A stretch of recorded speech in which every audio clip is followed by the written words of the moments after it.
ಚಿನ್ನಸ್ವಾಮಿ ಸ್ಟೇಡಿಯಂನಲ್ಲಿ ಕಾಲ್ತುಳಿತ ಪ್ರಕರಣದಲ್ಲಿ ಸಿಐಡಿ ಜೊತೆ ಮ್ಯಾಜಿಸ್ಟ್ರಿಯಲ್ ತನಿಖೆ ಚುರುಕಾಗಿದೆ.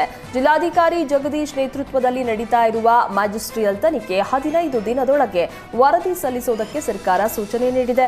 ಜೂನ್ 11ರಂದು ಬೆಳಗ್ಗೆ 11ರಿಂದ 1:30ರವರೆಗೂ ಜಿಲ್ಲಾಧಿಕಾರಿಗಳ ನ್ಯಾಯಾಲಯದ ಸಭಾಂಗಣದಲ್ಲಿ ಹಾಜರಾಗಿ ಹೇಳಿಕೆ ದಾಖಲಿಸಲು ಗಾಯಾಳುಗಳಿಗೆ ನೋಟಿಸ್ ನೀಡಲಾಗಿದೆ. ಗಾಯಾಳುಗಳ ಹೇಳಿಕೆ ದಾಖಲಿಸಿದ ನಂತರ ಮೃತರ ಕುಟುಂಬಸ್ಥರ ಹೇಳಿಕೆ ಪಡೆಯುವುದಕ್ಕೆ ನಿರ್ಧರಿಸಲಾಗಿದೆ. 13ನೇ ತಾರೀಕು ಪ್ರತ್ಯಕ್ಷದರ್ಶಿಗಳು ಹಾಗೂ ದುರಂತ ನಡೆದ ದಿನ ಸ್ಥಳದಲ್ಲಿ ನಿಯೋಜಿಸಲಾಗಿದ್ದ ಪೊಲೀಸ್ ಸಿಬ್ಬಂದಿ ಹೇಳಿಕೆ ಪಡೆಯಲು ಪ್ಲಾನ್ ಆಗಿದೆ. ಅಂದು ನಿಯೋಜನೆಗೊಂಡಿದ್ದ ಪೊಲೀಸರು ಮಾಹಿತಿ ನೀಡುವಂತೆ ಪೊಲೀಸ್ ಕಮಿಷನರ್ಗೆ ಪತ್ರ ಬರೆಯಲಾಗಿದೆ. ಈಗಾಗಲೇ ಕಾಲ್ತುಳಿತ ಉಂಟಾಗಿರುವ ಸ್ಥಳದ ತಪಾಸಣೆ ನಡೆಸಿರುವ ಡಿಸಿ ಘಟನೆ ಸಂಬಂಧ ಸಿಸಿಟಿವಿ ಕ್ಯಾಮೆರಾ ದೃಶ್ಯಾವಳಿ ಪಡೆದು ಪರಿಶೀಲನೆ ನಡೆಸ್ತಾ ಇದ್ದಾರೆ. ಚಿನ್ನಸ್ವಾಮಿ ಕಾಲ್ತುಳಿತ ದುರಂತಕ್ಕೆ ಪೊಲೀಸರದ್ದೇ ತಪ್ಪು ಅಂತ ಸಿಎಂ ಸಿದ್ದರಾಮಯ್ಯ ಹೇಳಿದ್ದಾರೆ. ಮೈಸೂರಿನಲ್ಲಿ ಮಾತನಾಡಿದ ಸಿಎಂ, ಸರ್ಕಾರ ತಪ್ಪೇ ಮಾಡಿಲ್ಲ, ಚಿನ್ನಸ್ವಾಮಿ ಸ್ಟೇಡಿಯಂ ಘಟನೆಯಲ್ಲಿ ಪೊಲೀಸರು ತಪ್ಪು ಮಾಡಿದ್ದಾರೆ ಅಂತ ಹೇಳಿದ್ರು. ಪೊಲೀಸರಿಂದಲೇ ತಪ್ಪು ನಡೆದಿದೆ. ನನಗೆ ಬಂದೋಬಸ್ತ್ ಮಾಡಿದ್ದೀವಿ ಎಂದು ತಿಳಿಸಬೇಕಾದವರು ಯಾರು? ನಗರ ಪೊಲೀಸ್ ಆಯುಕ್ತರು ಸರ್ಕಾರಕ್ಕೆ ಏನಾದರೂ ತಿಳಿಸಬೇಕಲ್ವಾ? ಸರ್ಕಾರದ ಮುಖ್ಯ ಕಾರ್ಯದರ್ಶಿಗಳಾದರೂ ತಿಳಿಸಬೇಕಲ್ವಾ? ಗೃಹ ಸಚಿವರಿಗೂ ಗೊತ್ತಿಲ್ಲ, ನನಗೂ ತಿಳಿಸಿಲ್ಲ.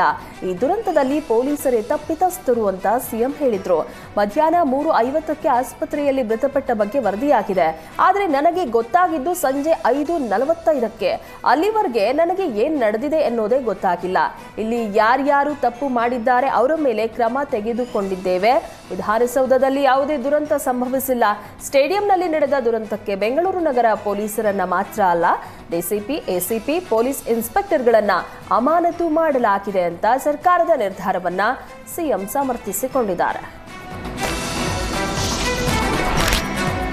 ವಿಧಾನಸೌಧ ಭದ್ರತಾ ಡಿಸಿಪಿ ಜೂನ್ 4ರಂದೇ ಅಪಾಯದ ಎಚ್ಚರಿಕೆ ನೀಡಿದ್ರು. ಆದರೆ ಡಿಪಿಆರ್ಎ ಕಾರ್ಯದರ್ಶಿ ಸತ್ಯವತಿ ನಿರ್ಲಕ್ಷ್ಯ ಮಾಡಿರೋದು ಬೆಳಕಿಗೆ ಬಂದಿದೆ. ಹೀಗಾಗಿ ಸತ್ಯವತಿ ವಿರುದ್ಧ ಕ್ರಮಕ್ಕೆ ಆಗ್ರಹ ಕೇಳಿಬರ್ತಾ ಇದೆ. ಆದರೆ ಸಿಎಂ ಸಿದ್ದರಾಮಯ್ಯ ಮಾತ್ರ ಏನ್ ತಪ್ಪಾಗಿದೆ ಎಂದು ಕ್ರಮ ಕೈಗೊಳ್ಳಬೇಕು ಅಂತ ಪ್ರಶ್ನಿಸುವ ಮೂಲಕ ಸತ್ಯವತಿ ಅವರಿಗೆ ಕ್ಲೀನ್ ಚಿಟ್ ನೀಡಿದ್ದಾರೆ.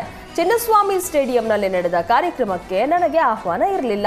ವಿಧಾನಸೌಧದ ಕಾರ್ಯಕ್ರಮವನ್ನ ಸರ್ಕಾರ ಆಯೋಜನೆ ಮಾಡಿಲ್ಲ. ಕರ್ನಾಟಕ ರಾಜ್ಯ ಕ್ರಿಕೆಟ್ ಮಂಡಳಿ ಈ ಕಾರ್ಯಕ್ರಮ ಆಯೋಜನೆ ಮಾಡಿತ್ತು. ಸತ್ಯವತಿ ಅವರು ನನ್ನ ಬಳಿ ಈ ಕಾರ್ಯಕ್ರಮದ ಬಗ್ಗೆ ಕೇಳಿದ್ರು. ನಾನು ಅನುಮತಿ ನೀಡಿ ಅಂತ ಹೇಳಿದ್ದೇನೆ. ವಿಧಾನಸೌಧದಲ್ಲಿ ಏನಾದರೂ ಘಟನೆ ಆಗಿದೆಯಾ? ಸತ್ಯವತಿ ಏನ್ ತಪ್ಪು ಮಾಡಿದ್ದಾರೆ ಅಂತ ಕ್ರಮ ಕೈಗೊಳ್ಳಬೇಕು ಅಂತ ಸಿಎಂ ಪ್ರಶ್ನಿಸಿದ್ದಾರೆ.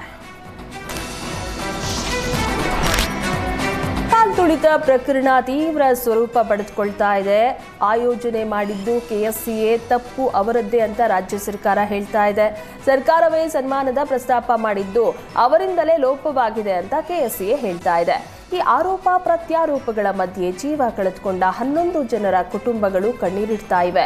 ಈ ನಡುವೆ ಸ್ಫೋಟಕ ಅಂಶವೊಂದು ಬೆಳಕಿಗೆ ಬಂದಿದೆ. ವಿಧಾನಸೌಧ ಭದ್ರತಾ ವಿಭಾಗದ ಡಿಸಿಪಿ ಜೂನ್ 4ರಂದೇ ಅಪಾಯದ ಎಚ್ಚರಿಕೆ ನೀಡಿದ್ರು.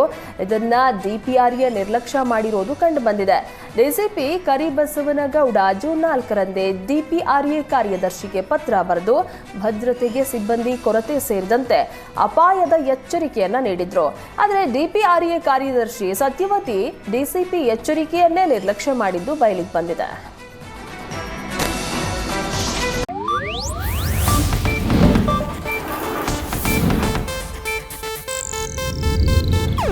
ಇದು ಏಷ್ಯಾನೆಟ್ ನ್ಯೂಸ್ ನೆಟ್ವರ್ಕ್ ಪ್ರಸ್ತುತಿ.